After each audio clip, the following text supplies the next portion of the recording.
Bonjour à tous. Si vous avez été sur mes réseaux sociaux cette semaine, vous avez vu que en première primaire, nous avons fait du tissage.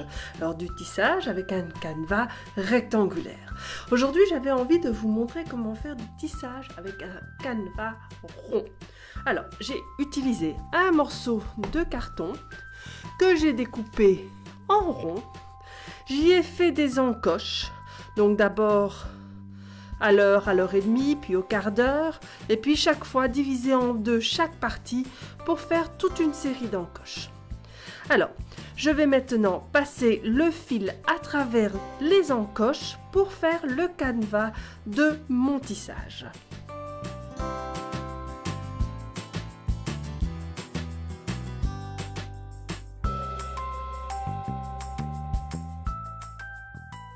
Voilà, toutes les encoches ont été utilisées. À l'arrière, c'est la même chose. Et donc, ce que je vais juste faire, en fait, c'est faire un petit nœud pour attacher les deux dernières ensemble.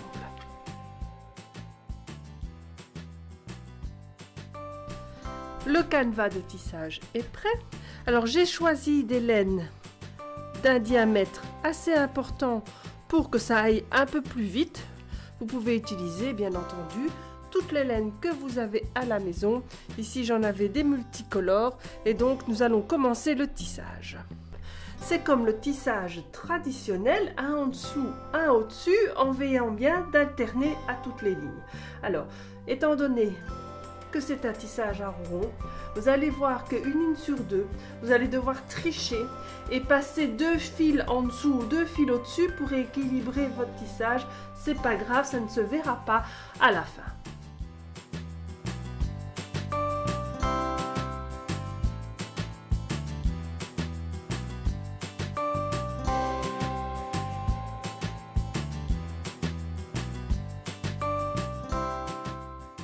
Vous voyez aussi que je passe mon fil assez loin dans le canevas. Cela me permet de ne pas subir le rétrécissement ici qui est assez important au centre.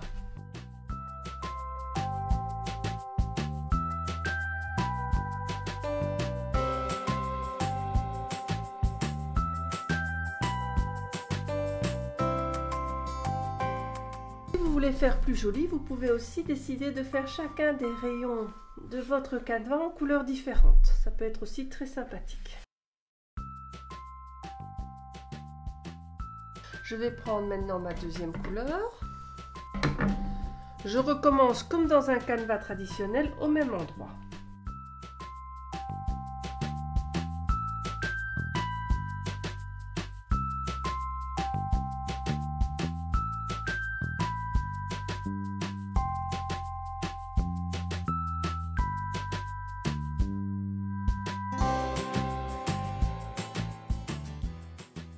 Voilà pour la partie tissage, je pense que vous aurez compris comment cela fonctionne. Vous le faites aussi grand que vous voulez sur le canevas.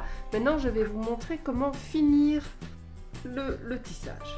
Donc, je fais d'abord des nœuds pour attacher mes différentes couleurs.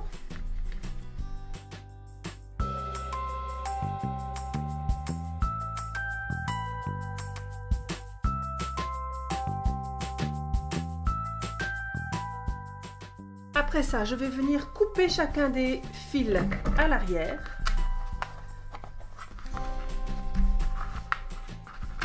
Voilà, au centre. C'est plus facile.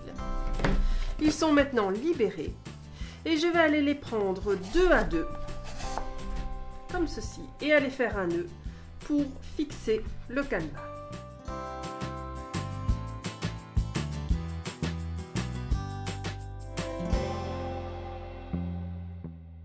Et ainsi de suite pour avec tous les fils du canevas. Voici ce que donne le tissage une fois qu'il a été noué de part et d'autre. Vous pouvez alors le décorer et l'arranger comme je l'ai fait ici pour un autre exemple. Donc vous voyez que j'y ai attaché un petit bâtonnet de bois, que j'ai attaché des perles sur chacun des fils. Alors pour attacher les perles, je sais c'est pas facile puisque les fils sont assez gros. Donc ce que je fais en fait, j'utilise une baguette de bois et je viens pousser le fil à l'intérieur de la perle.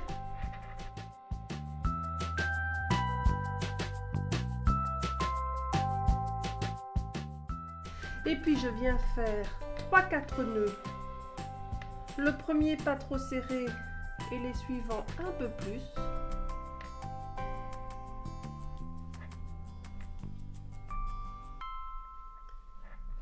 Pour venir tenir la perle, et puis je coupe plus ou moins à ras, comme ceci. Vous pouvez aussi sur les 2 floches là qui restent non utilisées, venir y accrocher des pompons. Pour faire les pompons, j'utilise ces petits engins, ces petites machines comme j'appelle, à faire les pompons. Et j'utilise de la laine beaucoup plus fine. Ici, j'utilise de la laine rose très fine.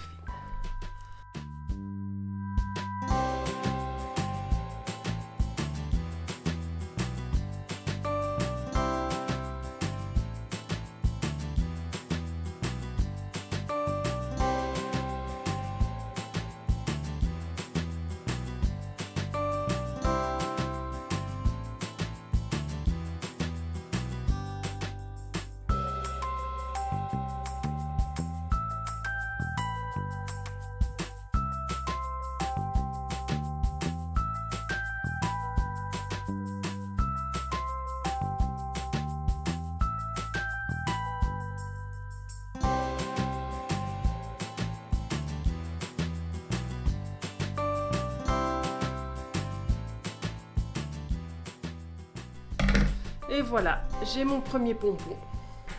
Pompon que je vais venir accrocher ici.